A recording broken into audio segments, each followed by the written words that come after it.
Au deuxième tour, c'était donc Sarkozy royal. Et je me souviens, Pepper, tu étais venu chez moi. C'était à l'époque où j'habitais encore avec sa maman, il y avait Simon. Et puis on t'avait invité à déjeuner. Et en partant, donc c'était la veille de l'élection, voilà, c'est ça. Quelques jours avant l'élection, tu descends l'escalier, puis tu te retournes, puis tu te dis... Et puis, votez bien, hein. Pour qui votait-on? Non, c'était votez bien. Alors, Oui, c'était pas aller voter, comme tout bon républicain et citoyen français. Non, c'était voter bien. Et je me suis dit, qu'est-ce qu'il veut de moi? Tu voulais que je vote quoi? Bon, mais ça, je le dis pas, moi. Non, mais t'as pas dit, hein.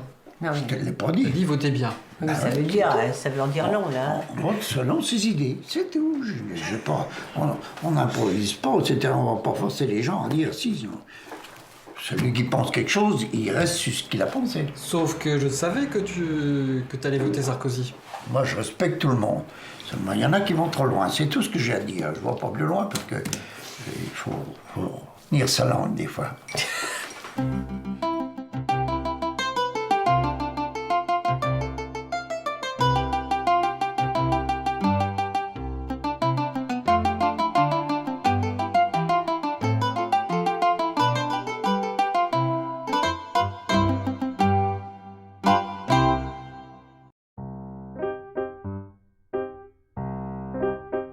La famille, c'est une histoire.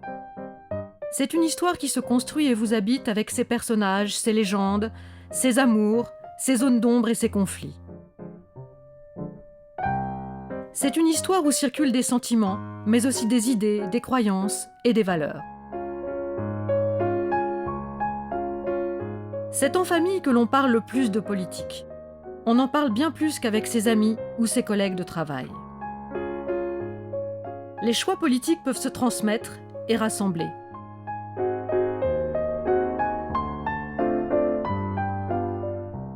Mais la politique peut aussi fâcher et entraîner de vraies ruptures. Parfois, c'est le silence qui l'emporte et on peut préférer ne pas en parler.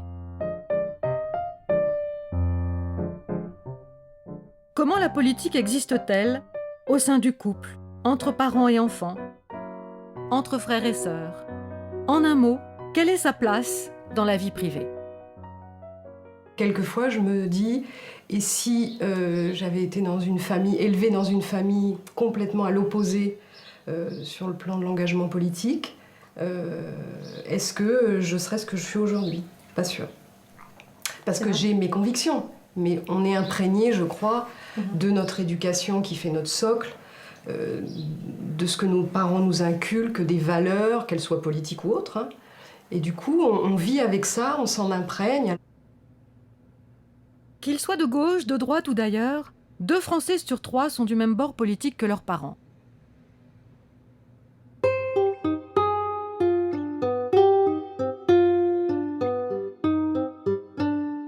La famille véhicule des systèmes de valeurs et peut façonner de véritables traditions politiques.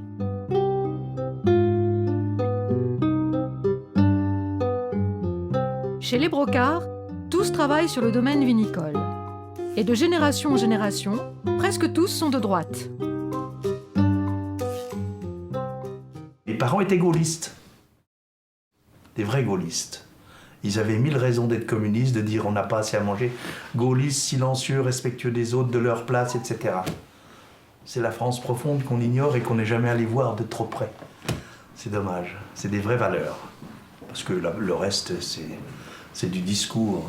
Ce qui compte, ce sont les faits. Saint Bernard disait, il n'y a de vertu que dans l'exercice de celle-ci. Personne ne dit rien derrière moi là, attendez, allez-y. C'est le patriarche qui parle. C'est vrai qu'on baigne dedans depuis toujours et on a toujours entendu ces valeurs et au fond, finalement, on a tendance à les renouveler, à continuer dans ce chemin-là, ouais. Et de les perpétuer avec nos propres enfants. Ouais. Donc, voilà.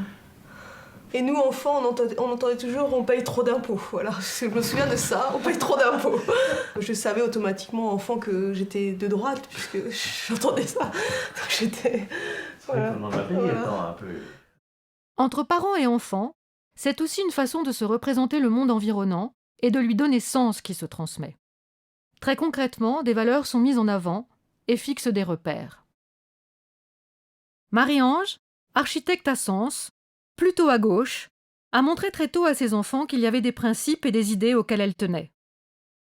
Je me souviens, quand les enfants étaient petits, moi j'avais un peu des postures. Par exemple, je voulais pas acheter des chaussures Nike parce que il n'y a pas d'éthique, il n'y a pas tout ça. Alors, c'est vrai que ça râlait à la maison.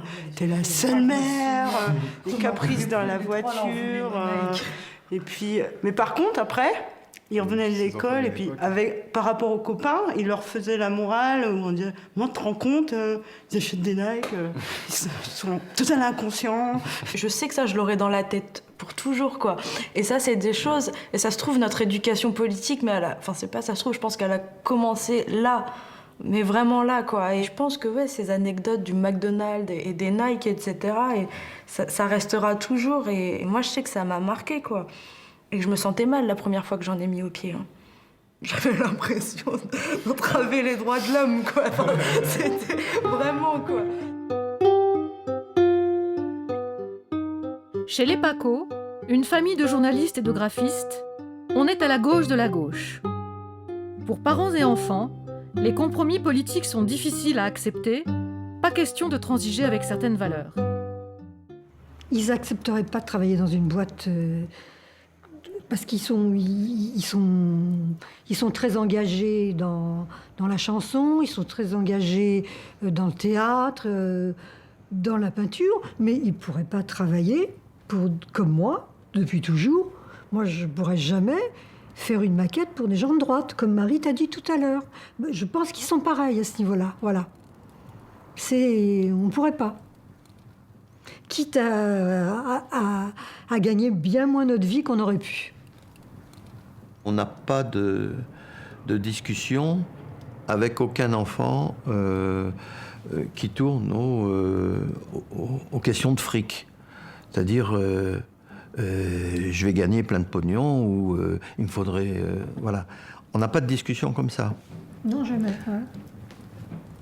Voilà. Le travail ou le non-travail, c'est pas par rapport au fric. Ça, c'est pas sans poser de problème. Bon. Oui. Mais voilà. Dans la région de Perpignan, Monique Langlais est allée encore plus loin. Plus que des valeurs, c'est un vote qu'elle a voulu transmettre, et au-delà, un véritable ralliement politique. Alors en ce qui concerne mon premier vote Front National, pour en revenir à la famille, ma fille le lendemain me téléphone et elle me dit « Alors pour qui tu as voté ?» Je lui dis « Front National ». Elle fait quoi? C'est pas vrai? Ah ben j'y suis.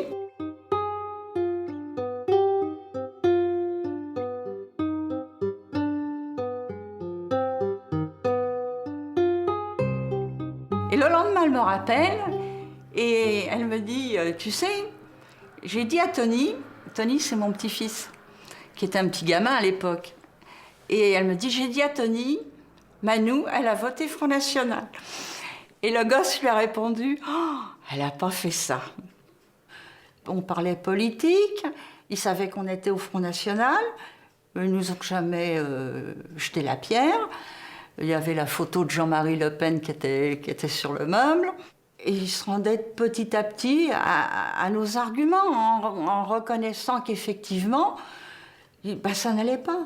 Et en 2002, ils ont voté Front National. Tous, comme un seul homme. La transmission paraît d'autant plus naturelle et évidente lorsque les parents sont engagés politiquement. La valeur d'exemple est alors essentielle. Chez les Kerpédron, militants au Parti socialiste d'abord, puis à la Ligue des droits de l'homme, les enfants restent aujourd'hui fidèles au choix et à l'engagement de leurs parents. Je me souviens juste, à la dernière élection présidentielle, où je me suis dit effectivement en sortant de l'isoloir, quel que soit le bulletin que j'ai pu mettre dans l'enveloppe ou pas, de me dire, au moins je ne fais pas affront à ce qu'on a vécu, à ce qu'on nous a appris, à mes parents, voilà. Donc à la fois sortir du bureau de vote en disant, ça va, ils peuvent être encore fiers de moi parce que C'est une leçon. Je n'avais pas pensé à ça, vraiment pas. Je découvre. Oui, alors on découvre, franchement on découvre parce que non, je n'ai pas pensé que c'était aussi profond que ça. C'est pour ça que je disais, c'est pas péjoratif, mais une forme de pression quand même. On pourrait pas, je me vois pas dire à mes parents, j'ai pas été votée. C'est même pas envisageable. D'abord, j'aurais honte, je crois. Je leur dirais pas, je crois que je dirais, bah oui, je suis allée voter. Je sais pas, j'aurais peur qu'ils portent un regard. Alors que non, parce qu'ils respecteraient complètement mes choix. Je pensais pas que c'était aussi profond pour vous. J'ai pas eu cette impression, moi. Bah, ça faisait partie de notre Parce qu'on était peut-être dedans. Voilà, ce qui fait que dedans, nous, on avait un regard d'enfant en plus, donc avec c'est vrai. Voilà, un regard d'enfant. Et c'est vrai que ça faisait quand même partie de notre quotidien. On montait dans la voiture, il y avait les tracts à l'arrière, on passait près des panneaux d'affichage. C'est mon papa qui la collait, cette affiche. Lui, il scandait partout c'est la rose à papa, c'est les affiches à mon papa. Donc on était au clair là-dessus. Ou alors on était en file indienne les uns derrière les autres. Ils nous donnaient le top départ, on attrapait les pointes des affiches de l'opposition et... Parfois, c'est même la politique professionnelle qui entre dans la famille. Patrick Tuffet est centriste. Aujourd'hui chef d'entreprise, il a exercé plusieurs mandats locaux en Bourgogne. Sa femme et ses fils ont dû s'accommoder d'un mari et d'un père, élus de la République, pris par la politique. Quand Patrick s'est lancé en politique, on en a parlé 2 secondes parce que c'est vrai que ça a engagé toute la famille. Ça voulait dire que moi, j'allais m'occuper des petits. Ils ont été, sans qu'on s'en aperçoive, élevés dans un milieu où la politique, c'était pas quelque chose d'éloigné, d'étranger, quoi. Quand on était en campagne, Pierre, on allait tracter, comme ça se fait habituellement, donc dans les boîtes aux lettres, pour mettre les professions de foi, je me rappelle plus ce que c'était d'ailleurs. Et donc je l'avais amené avec moi, on faisait toutes les boîtes aux lettres. Et donc il est venu traiter avec moi, donc il sait ce que c'est que faire une campagne électorale, en tout cas une partie de la campagne. Que c'était plus un jeune, on mettait des feuilles dans toutes les boîtes aux lettres, c'était marrant, hop, et puis finalement on aidait, ça nous faisait rire, je pense. Mais... Je me rappelle du bureau de vote. Ouais, mais c'est bien. Ouais. Moi aussi, le bureau de vote. On était juste derrière l'urne. Ouais. On se sentait important à 8 ans.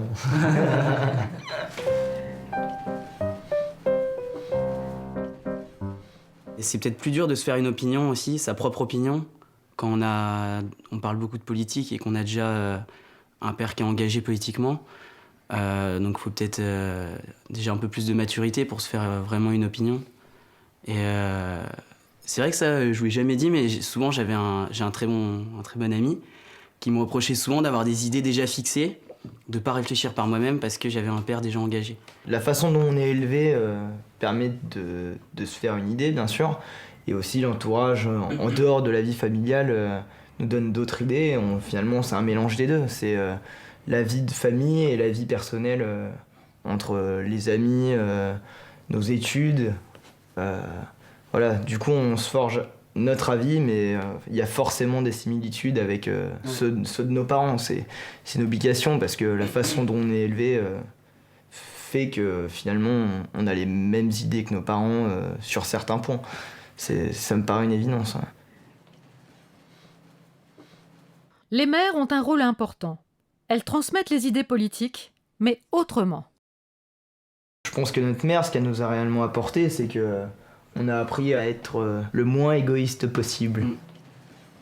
Tu savais pas tout ça? Non, je sais pas. Qu'est-ce à lire? Ouais, c'est assez touchant d'entendre ce que j'entends, parce qu'effectivement, j'ai jamais entendu ça.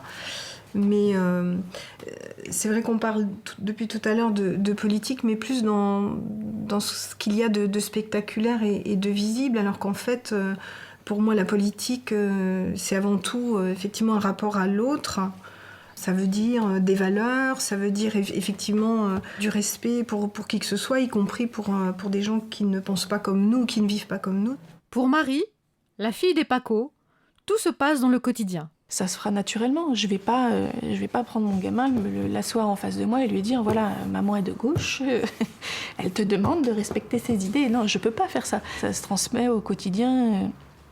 parce que je râle sur le voisin quand il tient des propos racistes devant moi, parce que je râle beaucoup.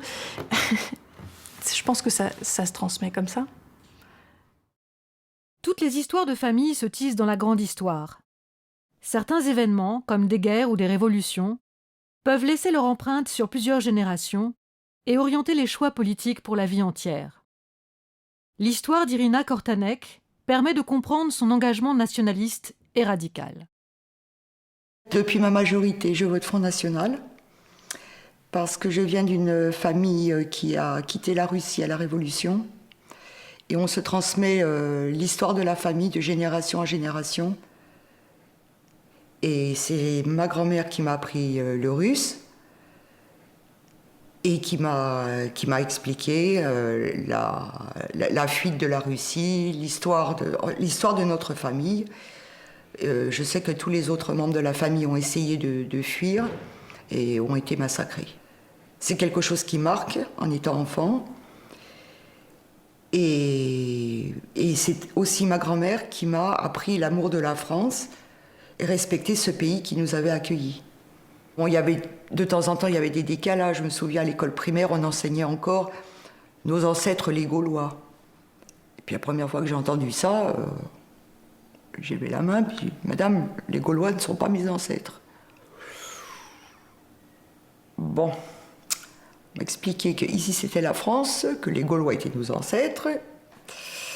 Vu le ton, j'ai pensé j'ai dû dire une bêtise. Quand j'ai raconté ça à la maison, mon Dieu. Je dis, qu'est-ce que t'as été raconté?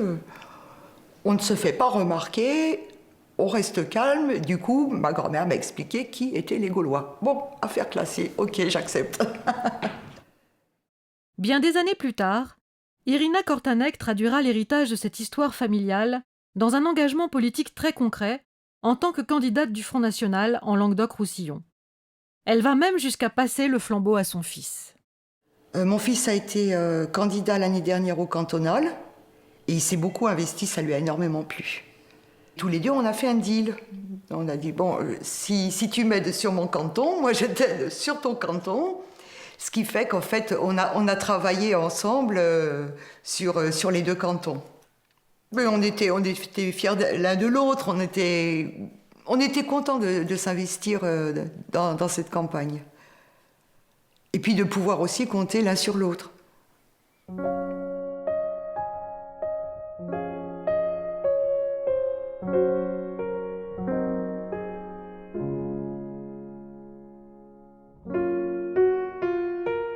Si dans la plupart des cas la politique se transmet, les refus d'héritage existent aussi. Je vais mettre ça à la poubelle.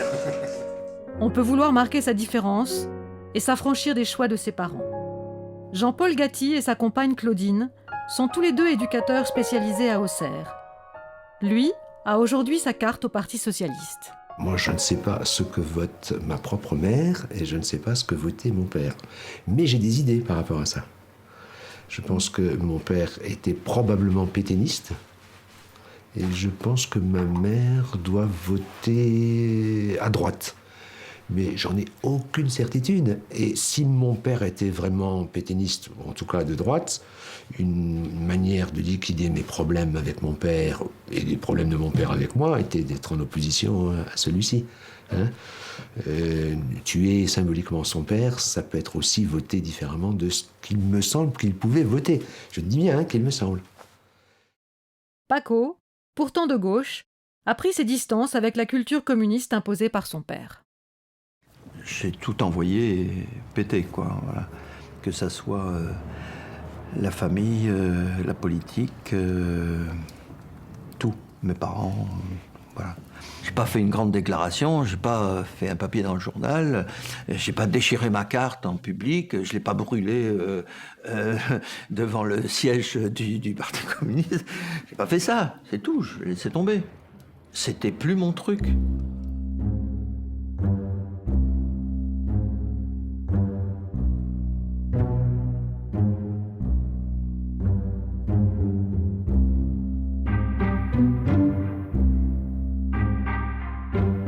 Dans certaines familles, on ne parle pas de politique. Parce qu'on peut être d'accord sans se le dire, mais aussi parce que ça ne se fait pas. C'est le cas de la famille de Michel Darche, longtemps professeur de lettres et d'allemand à Auxerre. Mes parents, qui étaient donc d'origine paysanne et qui sont devenus petits ouvriers, j'aime pas beaucoup le mot petit. On dit toujours petit instituteur, mais on dit jamais petit professeur, par exemple. Mais bon, étaient des gens qui ne parlaient pas beaucoup et qui parlaient peu de politique. Je dois dire que quand mes parents, mais ça n'était pas rare à l'époque, allaient voter, ils ne se disaient pas pour qui ils votaient. Et pendant la guerre, je me rappelle qu'à la maison, alors qu'on nous a enseigné l'idée qu'il ne faut pas mentir, eh bien, on écoutait évidemment Radio Londres. Mais il ne fallait pas le dire aux voisins. Je dois dire que à table ou avec mes enfants, je ne parlais jamais politique. À tel point que quand hier, je vois mon fils, qui a maintenant 35 ans, l'animal, et qu'il me laisse vaguement dire pour qui je votais, il en a été étonné. C'est vous dire. Ce silence perdure, mais ça sert. Parce que si vous êtes avec quelqu'un qui a les mêmes opinions politiques que vous, on n'a plus rien à se dire. Et si vous êtes avec quelqu'un qui a des opinions politiques complètement différentes des vôtres, au bout d'un moment, on n'a rien à se dire non plus. Il y avait une phrase de Jean-Paul Sartre qui disait « On ne peut discuter qu'avec quelqu'un qui pense comme vous ». Certaines personnes, et en particulier les femmes, sont plus silencieuses. Sur le plan politique, bon, je suis de gauche, bien sûr, j'ai dit, mais je suis quelqu'un d'assez assez réservé et pour parler, pour discuter, pour amener des arguments, bon, je suis pas très douée là-dedans, donc... Elle se dévalorise. Oui, non, c'est pas une question de se dévaloriser, mais c'est vrai que j'ai... Bon. Et puis comme il y a des bavards comme lui qui prennent la parole, ou je vois pas, des fois je vois pas ce que j'aurais à rajouter, puisque je suis en accord avec ce qu'il peut dire la plupart du temps. Pour Jérôme Clerc, éducateur spécialisé, et sa compagne Laurie, institutrice, parler ou pas de politique est une vraie question. J'ai jamais eu l'habitude de débattre de politique chez moi, c'est pas un sujet qu'on abordait. Le vote, c'était secret, on vote ce qu'on a envie, mais surtout on n'en parle pas, c'est intime, c'est secret, donc on n'en parle pas. Et j'ai encore eu confirmation de ça pour le vote des présidentielles. Là, j'en ai parlé avec mes parents et ma mère m'a dit non, de toute façon, le vote, c'est secret. Donc c'est vrai que pour moi, c'est nouveau de débattre de politique avec mon cercle intime. J'ai plus tendance à écouter, j'écoute, je dis si je suis d'accord ou pas d'accord, mais je vais pas forcément donner de mes idées ou te dire je suis pas d'accord. Je te dis je suis pas d'accord, mais voilà, juste je ne suis pas d'accord avec toi, mais voilà. Pour moi, c'est pas suffisant. C'est je ne suis pas d'accord, donc c'est voilà, bah faut aller plus loin, quoi. C'est-à-dire que c'est-à-dire t'es pas d'accord. Et donc c'est là-dessus des fois où... Il peut y avoir certaines frictions. Ouais, voilà. Oui, c'est pas des frictions, mais en tout cas c'est... là on touche vraiment la relation en tant que telle, quoi.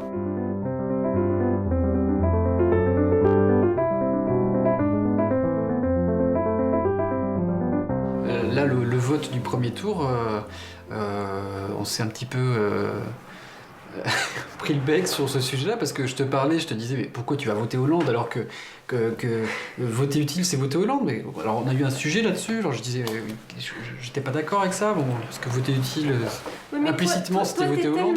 T'aimes tellement ça que de toute façon tu parles ouais, et quand je te réponds t'écoutes pas, tu parles, tu continues sur ton sujet et du coup à la fin j'ai dit oui tu as raison.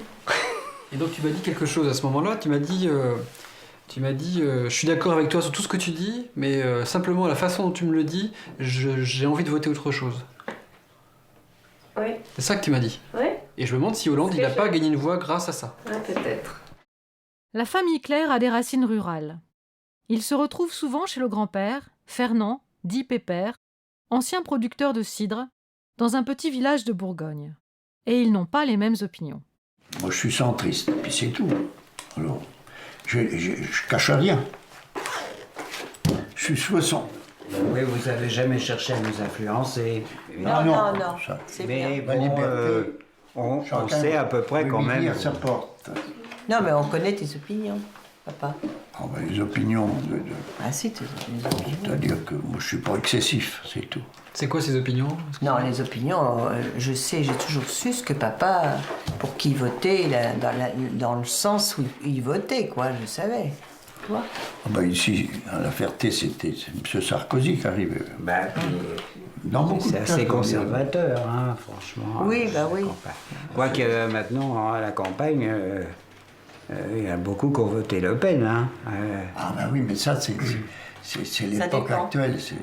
Automatiquement, tout le monde en a marre, on ne sait plus comment faire. Faut dire Oui, la vérité. c'est ça, t'as trouvé le mot, papa. C'est ça, on sait plus trop. On sait plus trop comment faire, là. Ah bon. Non, On verra. aujourd'hui, c'est l'Europe qui a fait le mal.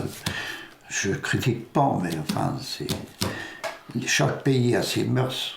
C'est pas facile à diriger. Quand on peut pas se diriger soi-même, on va pas diriger les autres. Voilà. Mes parents partaient en voyage pour le second tour des élections présidentielles de 2012, là, cette année. Et ils me demandent donc si je peux, pour un d'entre eux, aller voter à leur place, quoi. Et je leur demande très naturellement pour qui je vais voter, en sachant très bien que c'était à gauche. Mes parents me disent oh bah, on te fait confiance, tu voteras à qui tu veux. Et là, j'ai commencé à bouillir, à me dire mais non, bah, c'est quoi? C'est pas à moi de savoir à votre place pour qui voter. C'est quoi ce... En fait, je savais pas trop quoi voter. Alors donc ça m'était un peu indifférent, si tu veux. On savait pas trop. Mais c'était pas parce que je te faisais confiance pour... C'était pas voilà. facile. Je les connais pas, moi non plus, tes opinions politiques, vraiment. Je sais pas si t'étais vert, si t'étais rose, si t'étais... Parce qu'il des choses. Parce que t'as changé toi aussi, hein. Il y a des fois... Finalement, j'aurais voté n'importe quelle couleur. Ça aurait été bon. C'était un peu dans mes idées quand même. C'est-à-dire oui, je savais que ça serait pas... t'allais pas voter pour Sarkozy, ça je savais. Bon. J'aurais voté Eva Joly, ça aurait été bon pour toi. Ça aurait été bon, oui, ça aurait été bon. Même quand on pense tous pareil, cela n'empêche pas les discussions et les confrontations. Surtout pendant les périodes d'élection.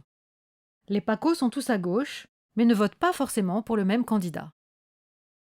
J'aurais voté Joly pour la personne, mais j'aurais pas voté pour Europe Écologie Les Verts, donc du coup c'est compliqué quoi. Donc du coup je voterai Mélenchon, ça c'est sûr. C'est pour ça que j'ai dit que je me suis trompée en disant vote utile, mais je voulais dire que moi Mélenchon c'est presque un vote utile pour moi quoi. Oui. Si je vote pas pour Eva Joly, c'est pas un vote utile comme on l'entend. Si, c'est un vote utile, mais Par pas rapport dans à la la perspective gauche. de la présidentielle. Oui, voilà. Dans la perspective de Même la des- construction de, Oui, et des de quelque législatives chose. aussi, oui. Ce qui va arriver derrière. Les brocards, pourtant presque tous bien ancrés à droite, discutent de Jean-Luc Mélenchon. J'ai beaucoup aimé le charisme de Mélenchon, Dieu sait si je suis pas de... Je suis pas de gauche, mais je suis de gauche pour ce qu'il a dit. Il a surtout beaucoup d'éloquence, hein, moi je Oui. pense. Hein. Mais il y a pas Je que crois de- que le le fond fond des du projet, il y en a pas. Enfin, je veux dire, les idées qu'il met en avant, c'est dépassé. Mais non, on peut l'aider Voilà. dans ses projets, nous. Il les prendra, nos projets. Je pense qu'on peut l'aider, on peut proposer des projets. Ce qui compte, c'est d'aller quelqu'un qui a un charisme. T'es d'accord, Fred? Ouais, Mélenchon quand même dit qu'il voulait faire les poches de tous ceux qui gagnaient plus de 5 000 €, je crois, il me semble. Bon, à mon avis, moi ça va, mais bon, je sais pas. Faut-il avoir les mêmes opinions politiques pour bien s'entendre avec ses proches? Ou bien y a-t-il place pour le désaccord? Nos enfants votent dans notre mouvance. Je me pose même pas la question. Quelqu'un aurait choisi autre chose, que ce soit politiquement ou en religion, etc. Bon, on s'en serait accommodé. Mais à terme, quelle relation on aurait eu? On n'aurait pas pu avoir des fêtes de famille, des repas comme ça. C'est tout. Et Aussi puis, sympa, ouais. Aussi sympa, oui. Parce que c'est vraiment très sympa les fêtes. Ouais. Et c'est Je important. pense que ça serait pas aussi sympa. Mhm. Tu vois, on ferait des statu quo, quoi. Il y a des choses qu'on n'aborderait pas. D'abord, ça nous aurait interpellés. Pourquoi eux font un chemin qui est autre? Ça aurait pu. Ouais, enfin... Je pense qu'on aurait discuté. On aurait essayé de comprendre pourquoi. Et l'explication de l'un ou de l'autre, si ça avait été le cas, c'était plutôt une discussion. Voilà. Et puis après, accepter la différence. Oui.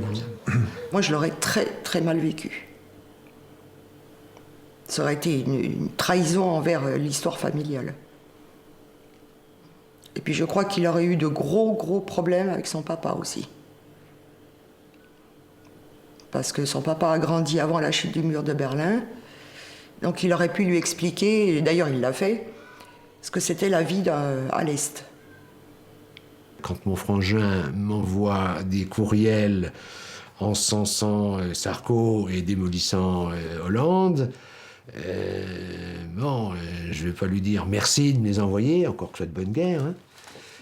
Quand il m'envoie des choses qui sont au bord du racisme, là, je me retiens que de ne pas l'appeler en lui disant « mais tu te rends pas compte, ce que tu propages venant de ton copain un tel, c'est limite, très limite. » Dans le couple, on préfère être d'accord. Partager les mêmes choix politiques est plutôt la règle. Ma mère, elle parlait politique? Je l'ai jamais entendu. Jamais. Les parents, non. Ils avaient leurs idées, mais on se donnait pas trop le... Il n'y avait pas d'excitation comme aujourd'hui. Par contre, ma mère, elle votait vraiment comme Pépère. Pareil, elle ne se posait pas de questions.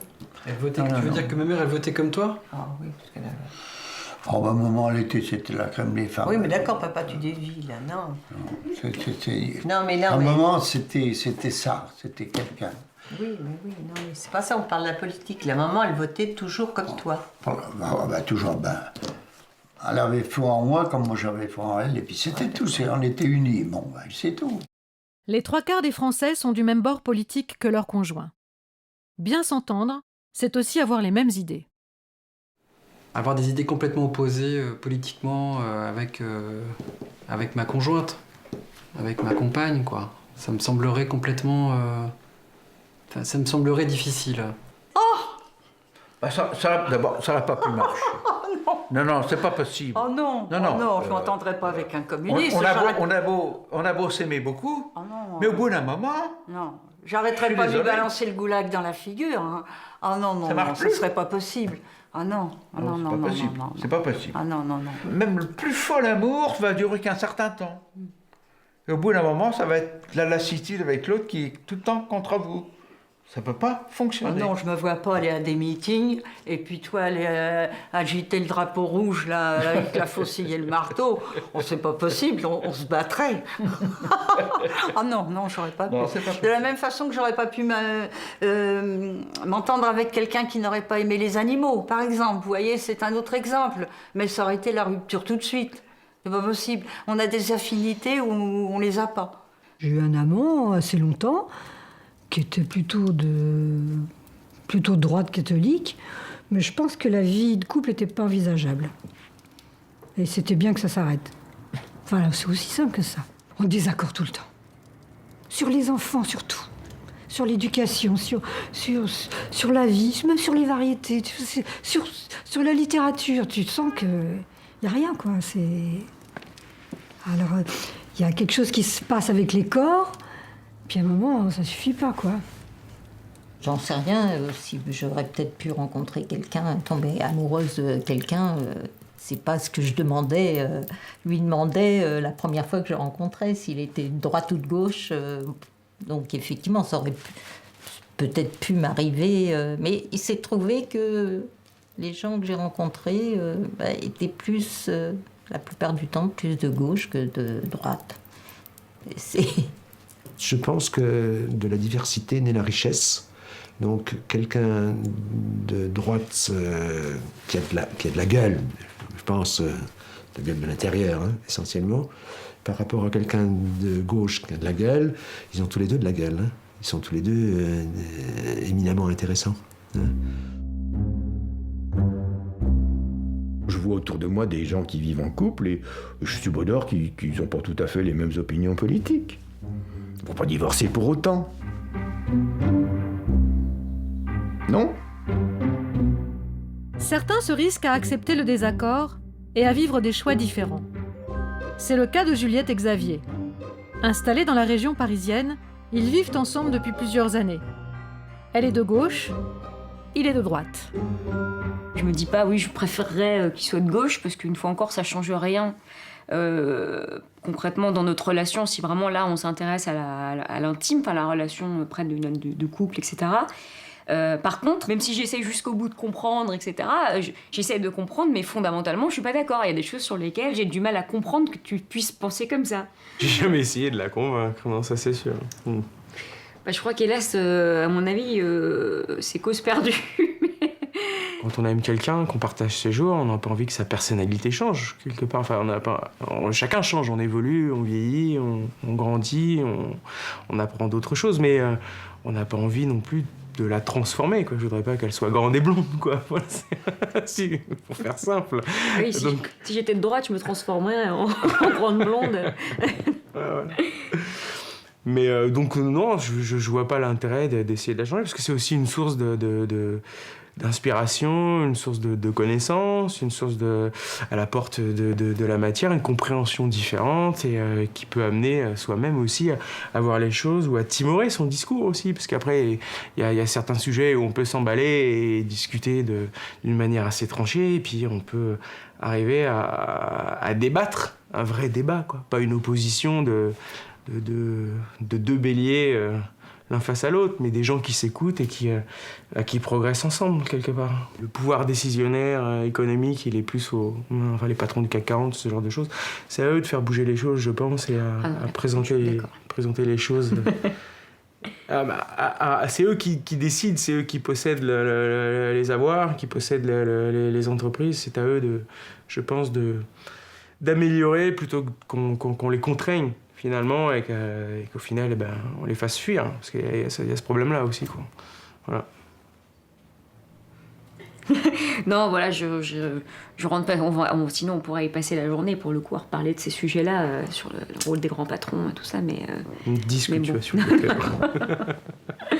Si j'étais plus extrémiste dans mes convictions de gauche, je pense qu'on aurait peut-être plus de mal aussi à s'en parler. Et évidemment, si t'étais toi plus extrémiste aussi... J'aurais du mal à me parler aussi. Oui. Alors oui, non, il y a évidemment, c'est bien pour ça que j'insistais sur les valeurs. Le maître mot pour moi, c'est la tolérance et c'est l'ouverture d'esprit, quoi. Et c'est comme ça qu'on arrive à vivre ensemble d'une part, et enfin à vivre ensemble en couple et à vivre ensemble en société. Donc non, ça c'est extrêmement important.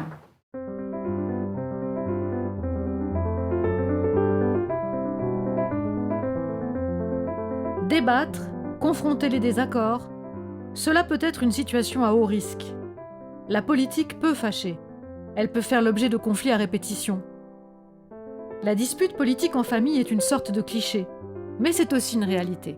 Moi, j'ai le souvenir, étant petite, de sujets, de soirées qui ont vraiment dégénéré, où tout le monde partait en s'engueulant parce que c'est des sujets qui animent vraiment particulièrement les gens, et pour peu qu'on soit à table, qu'on ait un petit peu bu, etc., on sait que ça a tendance ça peut facilement dégénérer. Quand c'était des réunions dans ma belle famille, des réunions complètes, il y avait un mélange étonnant et un petit peu détonnant, parce qu'il y avait beaucoup d'enseignants et un officier, un général parachutiste. Donc ça entretient la conversation.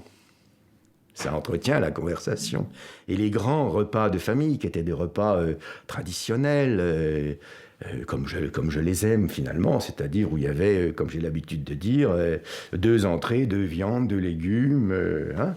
Alors au départ, on était content de se retrouver, les embrassades et tout. Et puis ensuite, au champagne, ça déliait un peu les jambes, la langue, et ça commençait.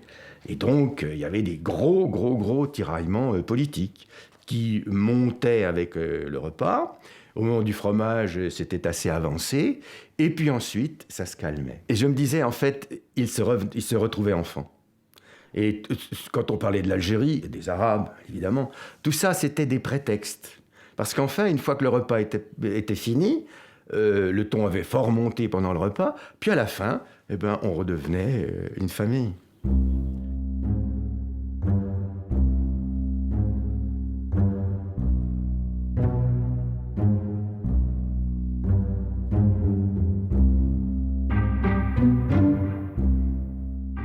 la famille de Marie-Ange Lange, on est unis. Mais lorsque tout se retrouve avec les grands-parents, on évite les sujets qui fâchent. Quand on a des réunions de famille, que Nicolas est là et qu'il y a mes grands-parents, j'espère que le sujet n'arrivera pas, quoi. On ne parle pas beaucoup de politique parce qu'on connaît leurs idées et on essaie même pas d'entamer la conversation sur la politique, voilà. Ça nous est arrivé 1 ou 2 fois, mais vous voyez, ça c'est... Ce sont leurs idées, qui ne sont pas les miennes. Et on respecte. Quand je respecte leurs idées, ils finiront bien par se rendre compte, du moins je l'espère, quand par eux-mêmes, de la valeur de leurs idées. Avec mon grand-père, colonel de l'armée française, qui a œuvré en Indochine et ailleurs, voilà, je crois qu'il y a, malgré, je pense, toute l'ouverture d'esprit dont j'essaie de faire, comment dire, que j'essaie de faire mienne, j'ai l'impression qu'il y a un gap trop grand et presque infranchissable. Je ne sais pas s'il est définitivement infranchissable, mais il y a des visions du monde, effectivement, qui sont tellement éloignées, radicalement éloignées, que j'ai l'impression que ce fossé-là n'arrive pas à se combler, à se résorber. Alors que je peux par ailleurs, dans le cadre de mon travail, très bien m'entendre et parler de manière tout à fait même constructive et sereine avec des gens de droite. C'est pas du tout la question. Mais là, je ne sais pas s'il y a un affect trop important ou idéologiquement, effectivement, quelque chose de trop loin qui nous éloigne, de très conflictuel. Dans le non-dit, tout ça reste très tacite, qui fait que le dialogue n'arrive pas de manière véritable ou franche à s'engager, quoi. Donc c'est une non-relation. C'est ça. Une non-relation. Avec ma femme, on a suffisamment vécu à l'étranger, où on a vu des gouvernements qui sont du bord de mon petit-fils, voir le mal qu'ils ont fait, mais surtout de mal qu'ils ont fait au petit peuple. Enfin, excusez le terme de petit peuple, mais c'est aux plus faibles qu'ils ont fait énormément de mal. Je ne peux pas admettre ce qui s'est passé en Chine, ce qui s'est passé en URSS, et puis même ce qui s'est passé à une certaine époque au Vietnam Nord. Tous les jeunes aujourd'hui comme moi qui sont arrivés depuis 5 ans au Parti communiste, c'est des gens qui, à aucun moment donné, ne veulent être comptables effectivement de l'histoire ou des crimes orchestrés au nom d'une certaine idée ou une certaine représentation complètement faussée du communisme. Comme nous, on est quand de ces Français qui sommes allés sur place, qui l'avons vu, on a du mal à accepter ce qu'on a pu voir.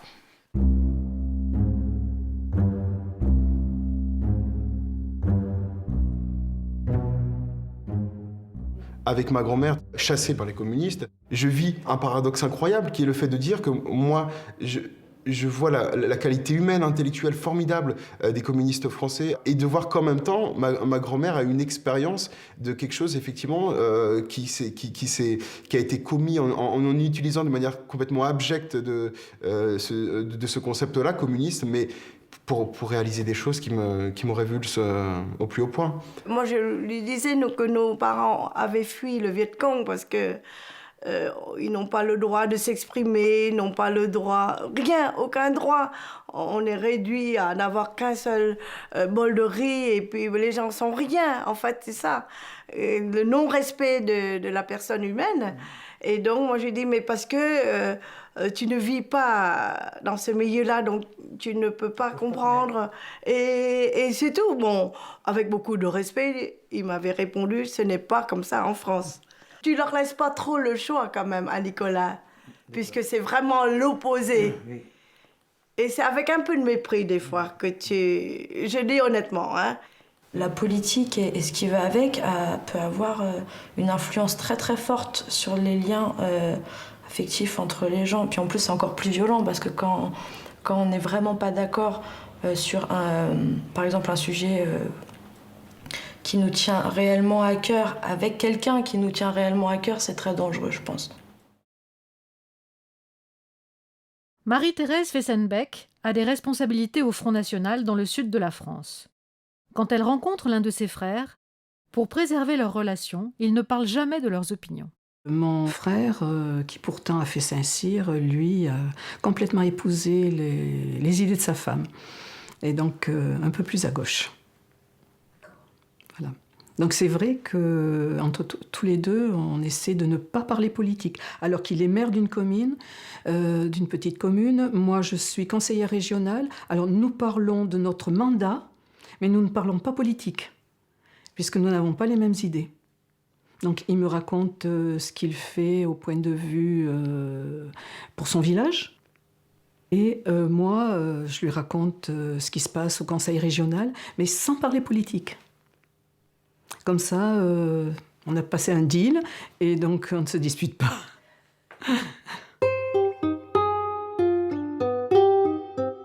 Il arrive que le désaccord soit insurmontable.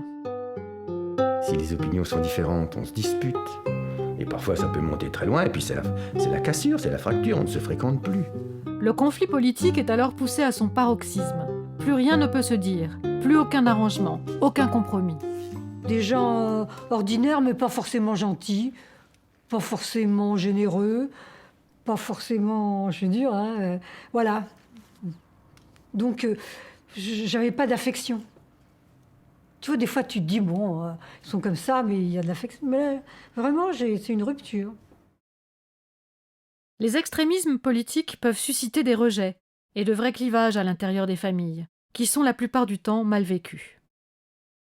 Avec une certaine partie de la famille, ça se passe très bien, mais avec d'autres, pas du tout. Ils se sont complètement détournés de moi. C'est très dur. Donc c'est vrai que je me suis recréé une autre famille, la famille politique.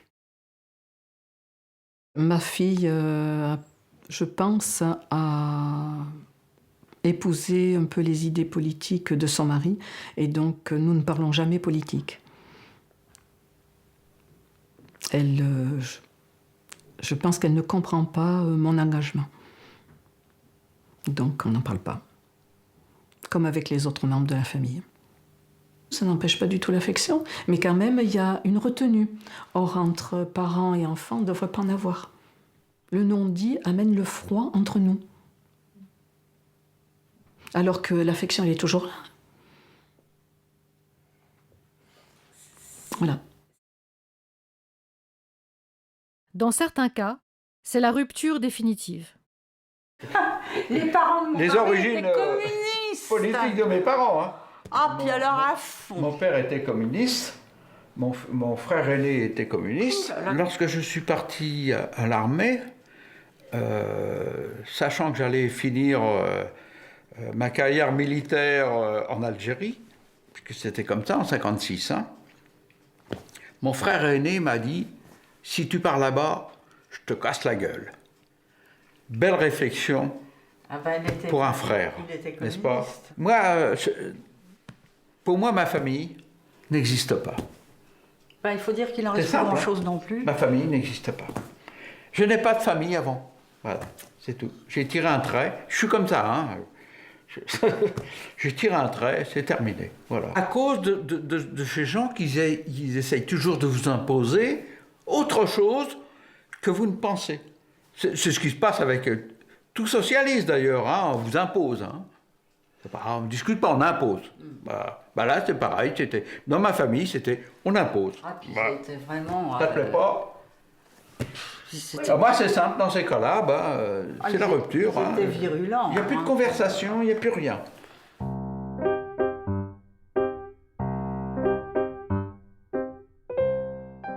Les vrais conflits politiques existent.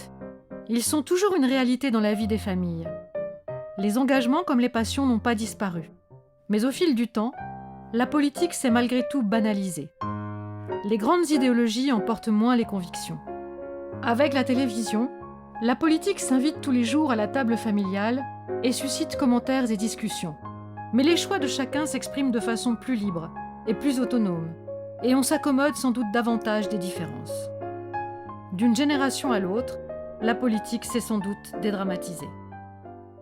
Il y avait du monde qui était politisé, parce qu'il y avait la proximité de la guerre, hein, il y avait eu la résistance, tout ça, et ça s'est déroulé comme ça pendant au moins une dizaine d'années, quoi, après la guerre. Hein, jusqu'à l'arrivée de Gaulle, en 1958, quoi. La génération de nos enfants Donc ils ont plus de 40 ans là maintenant. Donc ils sont nés à un moment où, enfin il y a eu 68, tout ça, mais eux-mêmes sont venus à la vie politique à un moment où la courbe était tombée, surtout après 68, quoi. Nous vivons une époque beaucoup moins idéologique. Et je m'en réjouis, personnellement. J'ai connu une époque où il était difficile d'avoir un prof de fac qui ne soit pas plus ou moins marxiste. Un prof de fac d'histoire ou de philo, dans les années 60, qui ne soit pas marxiste, c'est aussi rare qu'un trait d'esprit chez Georges Marchais ou une contrepétrie chez Pidouze. Ça n'existait pas. Je pratique pas comme mes parents. Bon, si, je vais à des manifs, des choses comme ça. Mais je suis pas inscrite dans un mouvement politique où on se rassemble à la maison, comme c'était le cas chez nous. J'ai le sentiment qu'il y a un manque d'utopie, il y a peut-être une angoisse de demain.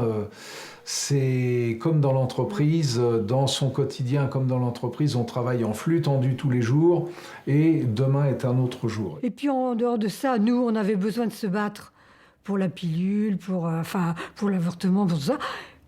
C'était fait.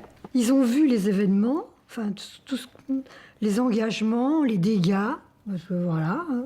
Et je crois qu'ils sont pas sur la réserve, mais ils sont méfiants, je crois. Ils sont méfiants et lucides. Je crois que c'est pour ça qu'ils ne s'engagent pas.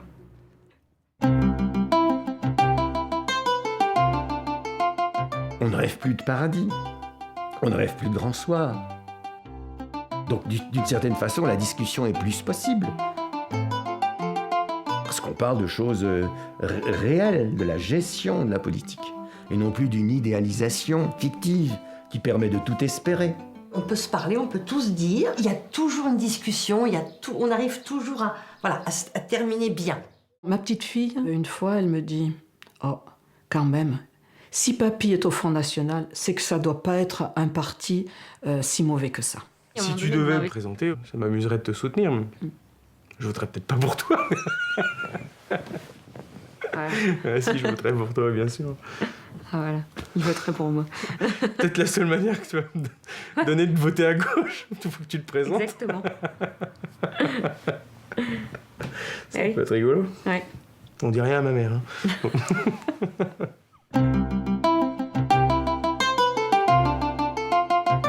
La famille est un terrain de l'aventure démocratique. Sur la scène publique, comme sur la scène privée, la démocratie se façonne et se renouvelle dans l'obligation qu'elle a, sinon d'unir les contraires, en tout cas de leur permettre de coexister.